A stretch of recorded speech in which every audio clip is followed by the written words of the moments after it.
Hi, welcome to my YouTube channel అండి. నేను ఈరోజు మా ఇంటికి అయితే చక్కగా ఈరోజు 2 ఆవులు వచ్చేసాయండి. నాకు చాలా హ్యాపీగా అనిపించింది. కామన్గా ఆవులు చాలాసేపు వరకు నా దగ్గర స్టే చేశాయి. కాకపోతే వాటికి ఫుడ్ అది ఏమీ లేదనుకుంటా. అవి ఏం పెడతాయా అనే ఆలోచనతో అలా నిలబడి ఉండిపోయాయి. నాకైతే చాలా బాధేసింది. మై ఇంటెన్షన్ ఏంటంటే పక్షులకి, చిన్న చిన్న పిచ్చుకలకి అక్కడక్కడ ఆర్చీల పైన దాన వేయండి, బియ్యం వేయండి, ఏమైనా వడ్ల గింజలు కానీ ఇంకా ఏమైనా మెటీరియల్స్ ఏ ఉన్నా ఆ ఫుడ్ అక్కడ పెట్టండి. కొన్ని వాటర్ కూడా పెట్టండి. ఈరోజు నేనైతే ఆవులకి కొంచెం రైస్ అండ్ గోధుమలు, రాగి పిండి అవి పెట్టడం జరిగింది. పాపం చాలా ఆకలేసింది అనుకుంటా. చాలా చక్కగా తిన్నాయి. నాకైతే చాలా బాధ అనిపించింది. ఎందుకంటే వాటికి నోరు ఉండదు, వాటికి ఆకలిస్తే తెలీదు.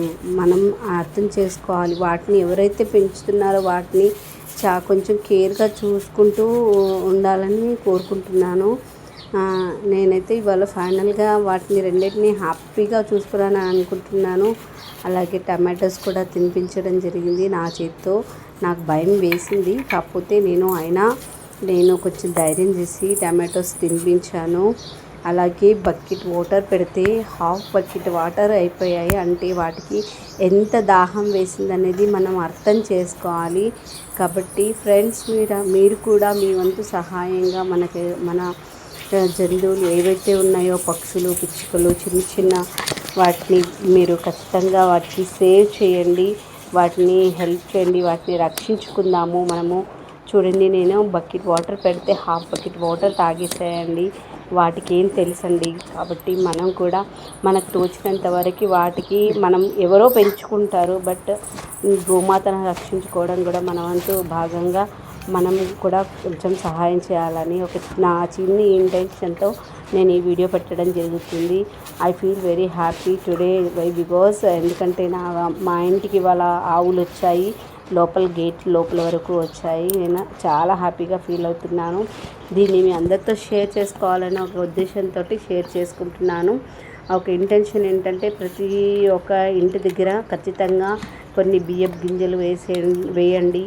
వాటర్ అక్కడక్కడ చిన్న చిన్న బౌల్స్లలో కానీ స్టీల్ దాంట్లో, ప్లాస్టిక్ దాంట్లో ఏదో ఒక దాంట్లో పెడుతూ ఉండండి. ఎందుకంటే రాను మన దాంట్లో పొల్యూషన్ ఎక్కువైపోతుంది వాతావరణంలో. కాబట్టి మన జంతువులను మనం రక్షించుకోవడము మన బాధ్యత. కాబట్టి ఇవి ఉంటేనే మనము ఉంటాము అనే ఒక ఇంటెన్షన్తో నేను ఈ వీడియో పెట్టడం జరుగుతుంది. మన గోమాతలను రక్షించుకోవడం మనకు ఎంతకైనా మన యొక్క సనాతన ధర్మం. కాబట్టి ఖచ్చితంగా మన గోవులను కాపాడుకుందాము, సేవ్ చేసుకుందాము. ఈ వీడియో నచ్చినట్లయితే లైక్ చేయండి, షేర్ చేయండి ఖచ్చితంగా. Thank you so much friends. చూడండి, ఆవు యొక్క ఆ చిన్న దూడ 2 వచ్చాయి. ఇక మదర్ వెళ్ళిపోతుంది కదా, తను కూడా